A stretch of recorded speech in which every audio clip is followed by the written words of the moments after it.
यहाँ पर क्वेश्चन दिया गया है, निम्नलिखित बहुपद को मध्य पद को तोड़कर गुणनखंड कीजिए।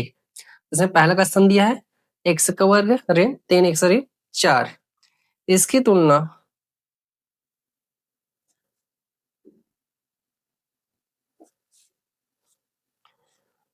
ax का वर्ग धन bx धन c से करने पर a बराबर होगा 1, b बराबर ऋण 3 और c बराबर है ऋण 4। अतः a गुना c 1 गुना ऋण 4 बराबर ऋण 4। अब संभावित गुणनखंड देखेंगे 4 का संभावित गुणनखंड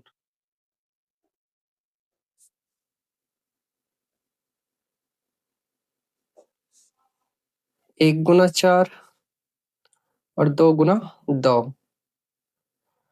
अब इसमें से कौन सा जोड़ा है जिसको जोड़ने या फिर घटाने पर बीच का संख्या जो 3 आना चाहिए। इसमें 4 में 1 घटाएंगे तो 3 आएगा। अतः x का वर्ग ऋण 4 ऋण 1 x ऋण 4, x का वर्ग ऋण 4x और ऋण गुना धन 1x ऋण 4। अब इसमें से कॉमन निकालेंगे, इसमें से कॉमन है x, हमारे पास बचा x ऋण 4, इसमें से धन 1 कॉमन निकलेगा 1 x ऋण 4। अब यहाँ पास x ऋण 4, यहाँ पास x ऋण 4, तो x ऋण 4 कॉमन बच गया हो x धन 1। यही अभिष्ट गुणनखंड है, अतः यही अभिष्ट गुणनखंड है।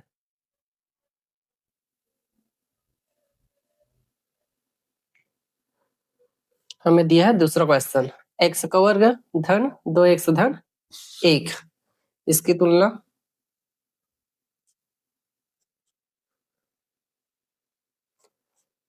ax का वर्ग धन bx धन c से करने पर a की जगह है 1, यहाँ पर कुछ नहीं है तो x के सामने 1, b की जगह 2 और c की जगह 1, अतः a गुना c बराबर 1 गुना 1 बराबर आएगा 1।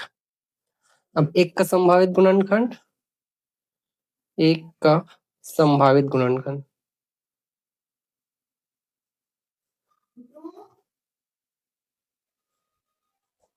आएगा 1 गुना 1 और 1 और 1 को जोड़ने पर आएगा बीच का संख्या b का मान 2। अतः x का वर्ग धन 2, x को लिखेंगे x धन 1, इसमें कॉमन निकालेंगे और इसमें कॉमन है x, यहाँ पर बचेगा x धन 1 और इसमें कुछ कॉमन नहीं है तो 1 धन 1, x धन 1। अब x धन 1 कॉमन है, x धन 1 को सामने लिखेंगे, फिर बचा x धन 1, यही अभिष्ट गुणनखंड है।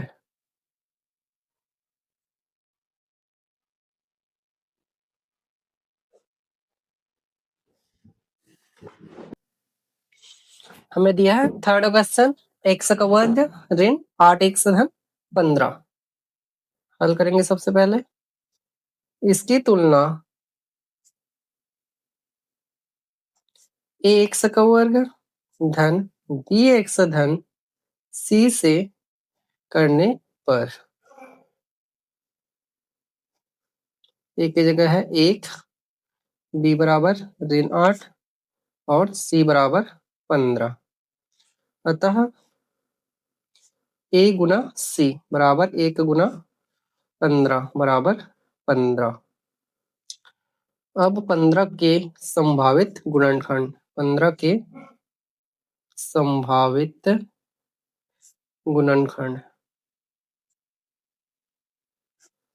पहला आएगा 1 गुना 15, उसके बाद 3 गुना 5। अब इसमें से कौन से गुणनखंड को जोड़ने पर घटाने पर 8 आना चाहिए, तो इसमें 5 और 3 को जोड़ेंगे तो आएगा 8। अतः x का वर्ग ऋण 8x धन 15 बराबर x का वर्ग ऋण 8 के जगह लिखेंगे 3 धन 5 x धन 15, x का वर्ग ऋण 3x और ऋण और धन को बोला ऋण 5x धन 15, x का वर्ग ऋण 3x ऋण 5x 15 को लिख सकते हैं 3 गुना 5। अब इन दोनों में कॉमन निकालेंगे और इन दोनों में, इसमें कॉमन है x, यहाँ पर बचेगा x ऋण 3, इसमें कॉमन है ऋण चिन्ह और 5, ऋण और 5, तो यहाँ पर बचा x और ऋण 3। दोनों में x ऋण 3 कॉमन है, इसलिए x ऋण 3 को सामने में, उसके बाद x ऋण 5। यही अभिष्ट गुणनखंड है।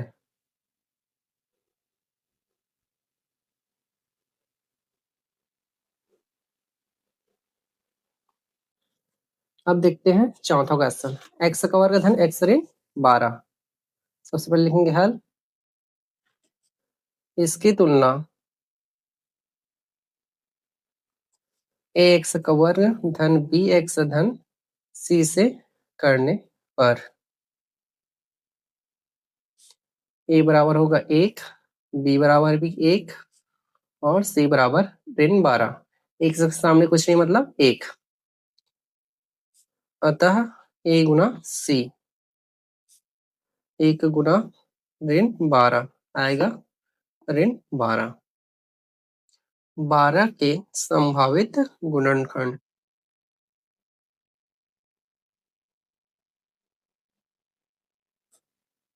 1 गुना 12 और 2 गुना 6 और 3 गुना 4। अब इसमें से कौन सा गुणनखंड को जोड़ने पर घटाने पर आना चाहिए 1। जैसे 4 में 3 घटाएंगे तो आएगा 1।